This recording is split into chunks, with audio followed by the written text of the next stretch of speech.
benefits of recycling. There are several benefits, but there was something that said every ton of mixed paper recycled can save the energy equivalent of 165 gallons of gasoline. Okay, this is what it said, and then we thought this is really interesting. I mean, we did not know exactly what it means. Okay, so I mean, it could be different things, but what we thought is, okay, let's make the assumption that every ton of mixed paper recycled, it is going to save 165 gallons of gasoline. For the school district or for the country or for the company, whatever it is, I mean, we made that assumption. Because without making the assumption, we cannot really develop a model. Yeah. Okay? So that is the assumption we are making for that particular sentence. So every ton of mixed paper recycled can save the energy equivalent of 165 gallons of gasoline, and we are using this as the money, basically cost of gasoline. Mm-hmm. But it could be something different, right? It could be in terms of carbon footprints or other things that you scientists will know. But from the mathematical perspective, we thought, oh, this could be a good thing here. So that is page 4, and on page 24 of this module, there is a chart,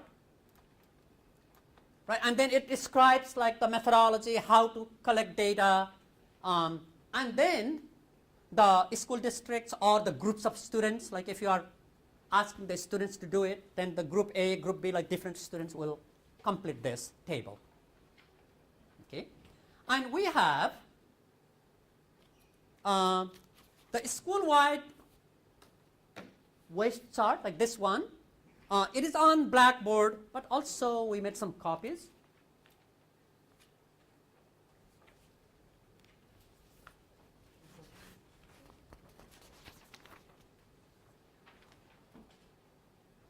So this is the actual data collection, and this is real. We just made the school's name anonymous. Okay, so then we looked at this, and then we kind of struggled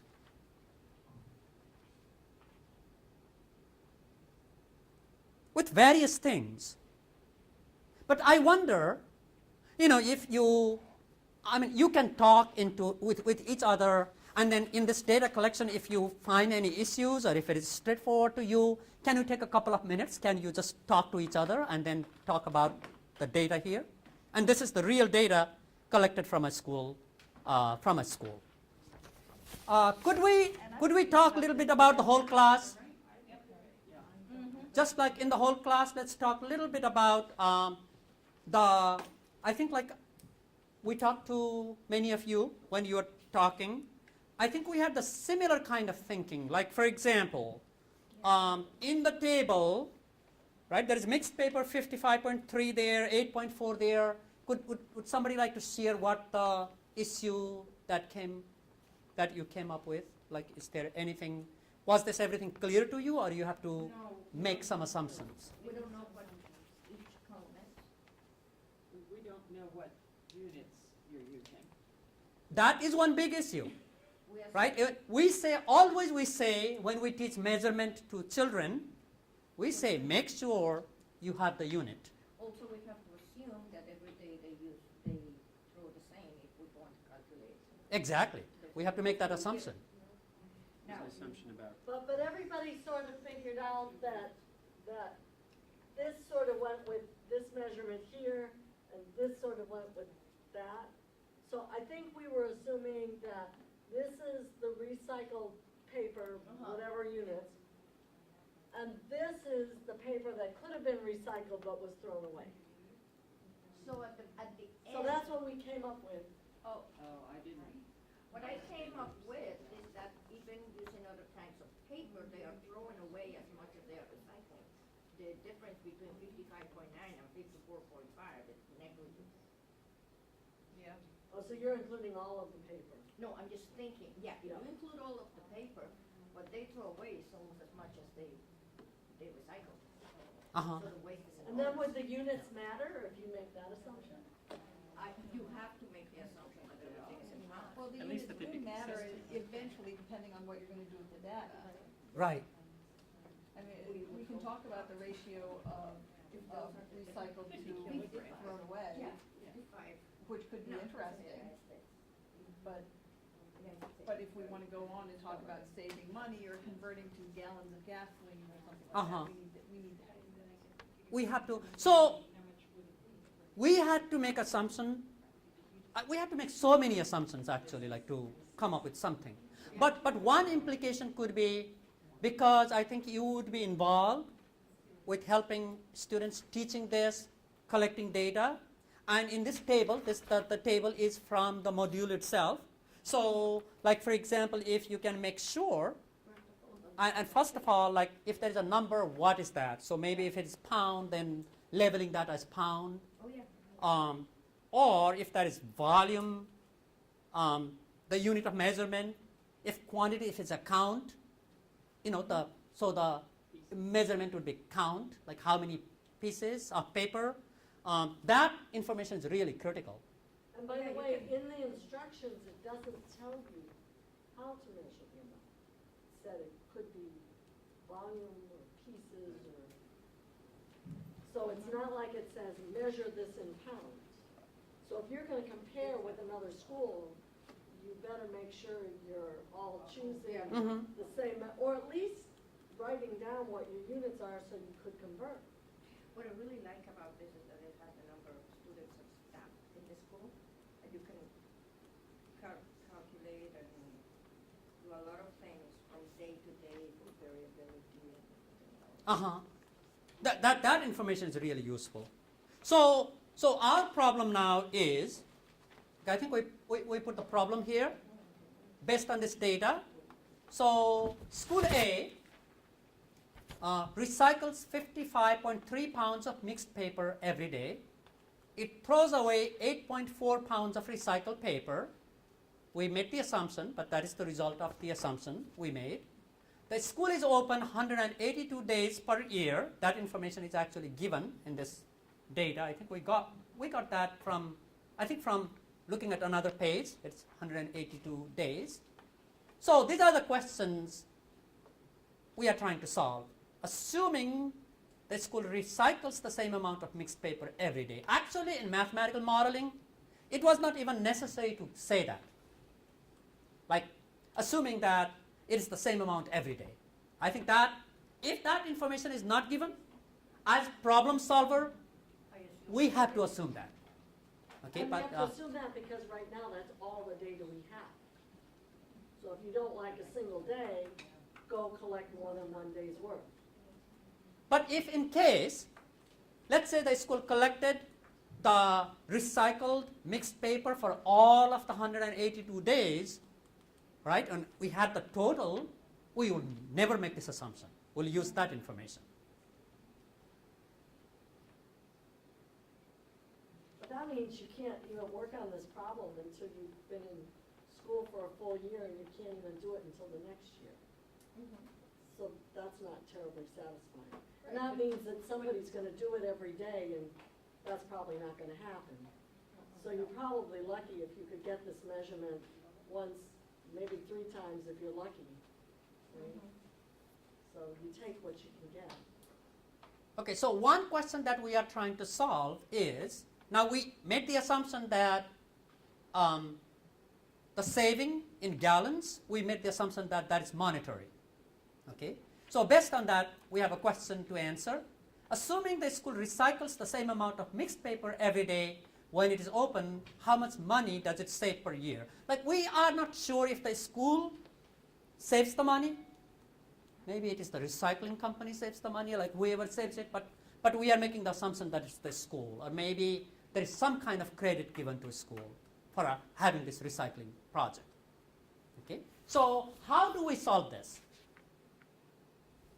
Want to give me a few minutes to work on it?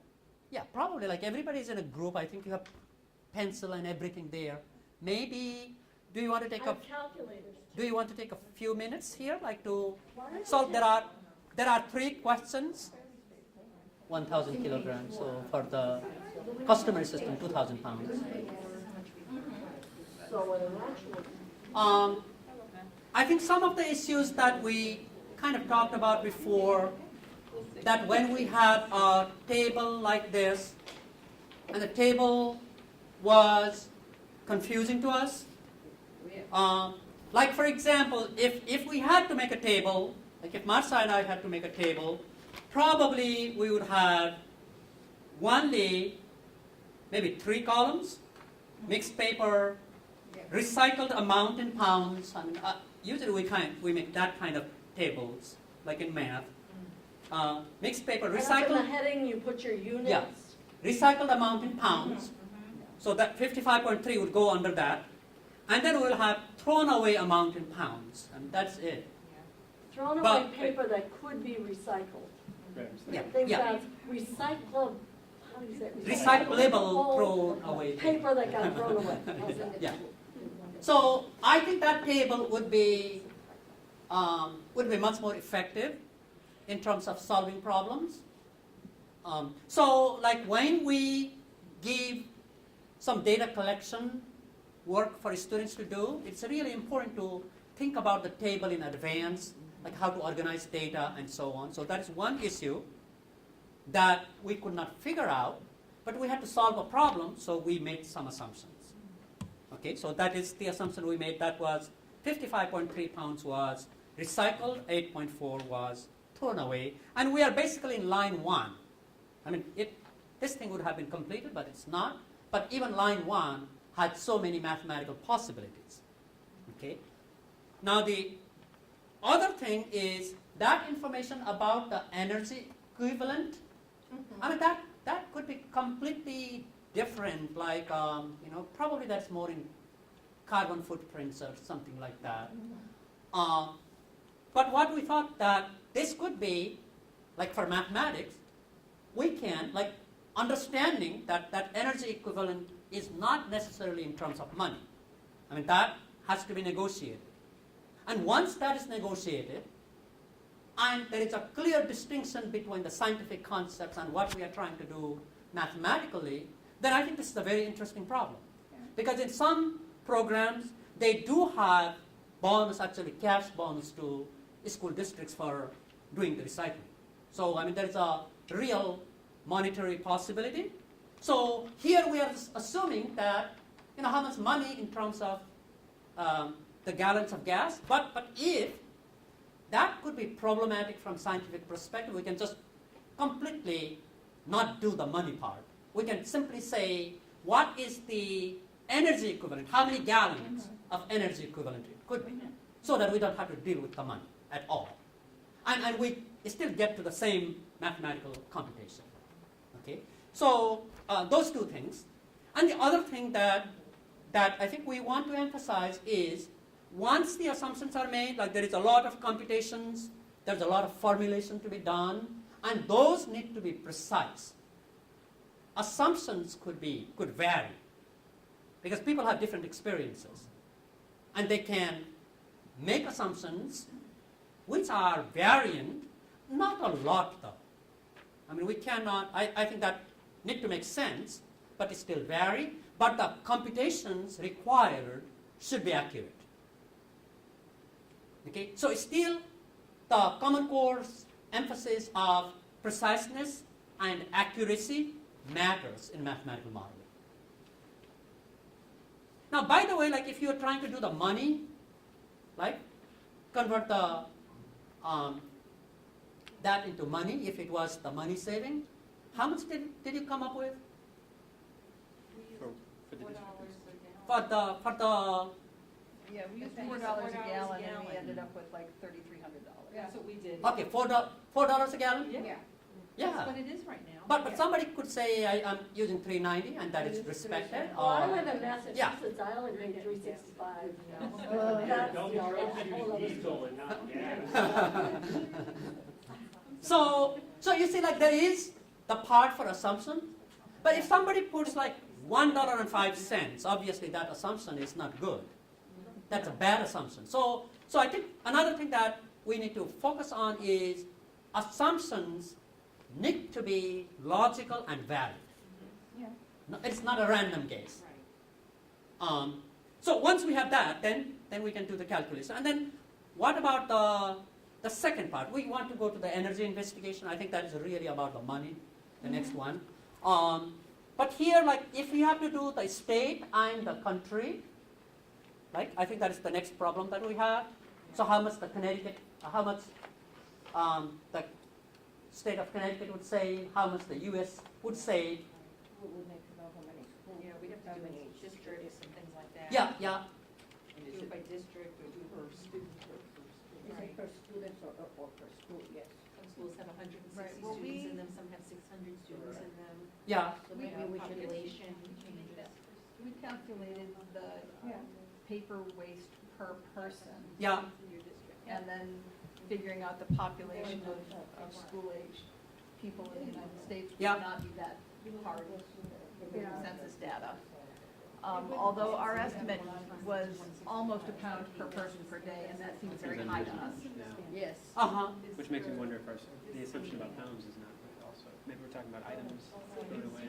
Yeah. Well, but what's a 0.3 of a piece of paper? Yeah, I guess.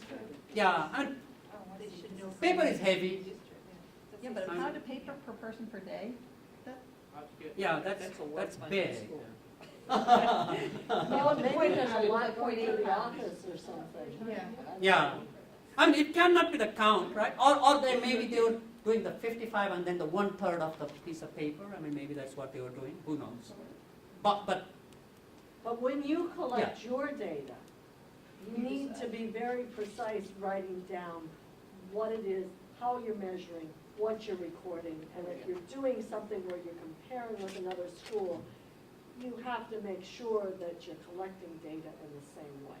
So it's not that I would throw this totally away, but I would say this isn't like the old school where they just sort of gave you something and you filled in by following their instructions.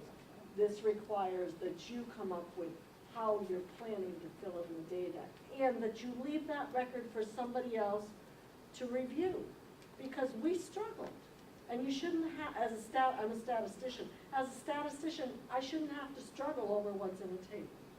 But that's on your shoulders, because the directions weren't there to say, you know, be this precise, and if you're pairing up with another school, do it the same way.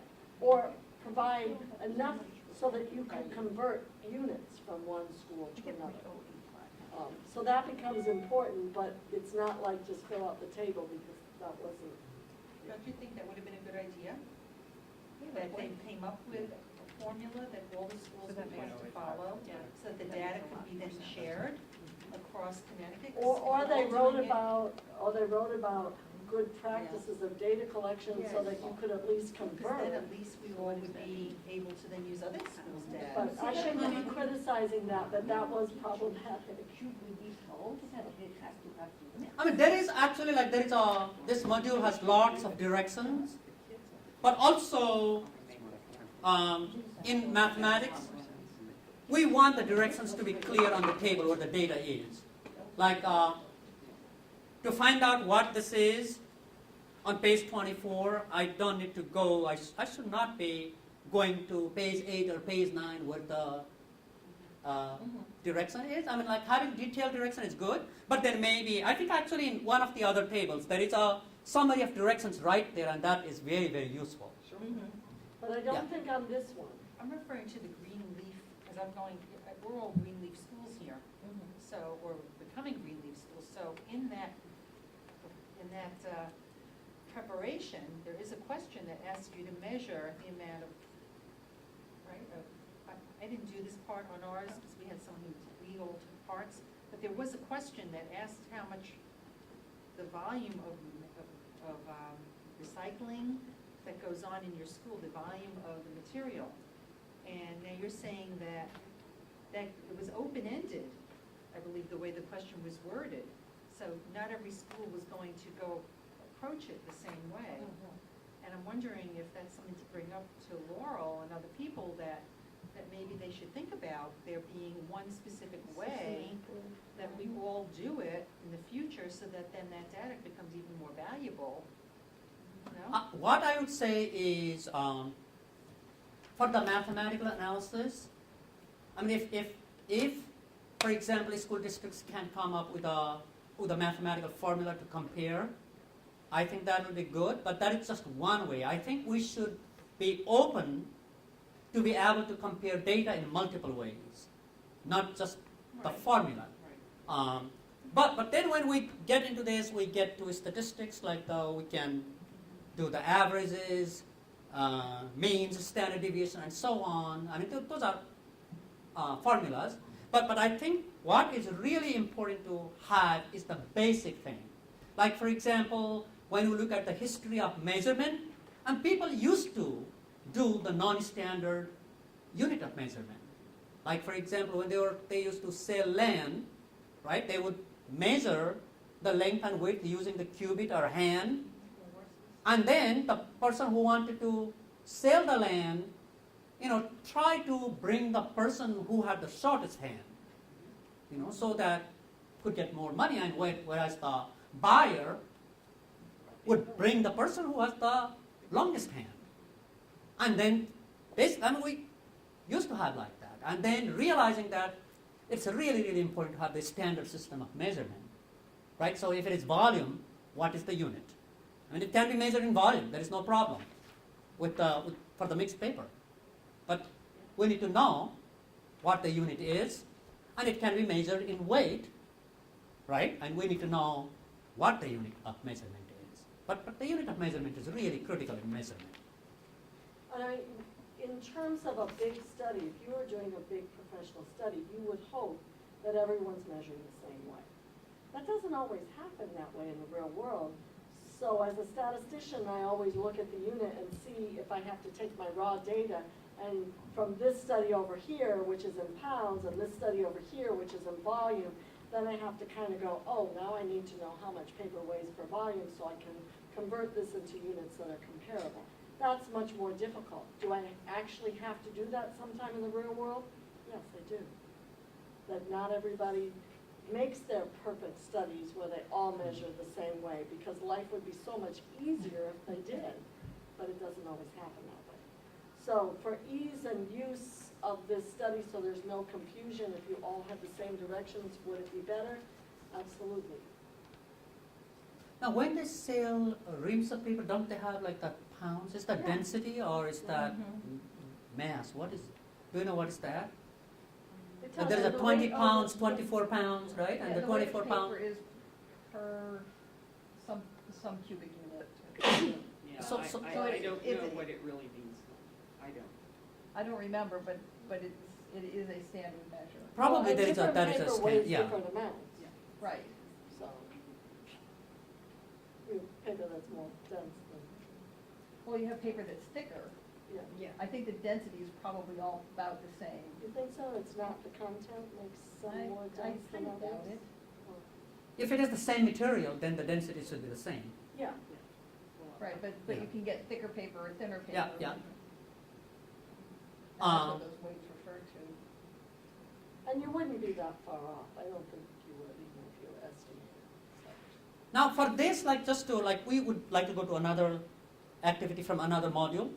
Okay. So for this, what we thought is, because the students number 670 is given, the staff is given, and maybe we can make the assumption that the staff and students, they will probably do the same amount of recycling. I mean, there should be something like assumptions. Or if we say it is not, then maybe staff do twice as much, or they do half of it because they know the importance of recycling. Who knows? But after making those assumptions, we thought that to get to the Connecticut, and in Google, you can find that Connecticut serves little more than 500,000 K-12 students in Connecticut. And the United States is about 50 million K-12 students. So we can, if we go from student to the student, we can solve this problem by taking the ratio. Okay, and there's a real possibility by going from student to student. If we go from school district to school district, that's kind of hard because some school districts are really huge, and some are very small. I think going student by student would be a more applicable solution for this. Any other comments on this? We'd like to, if you have no more comments on this activity, we'd like to move to the next one. Should we move to the next one? Okay.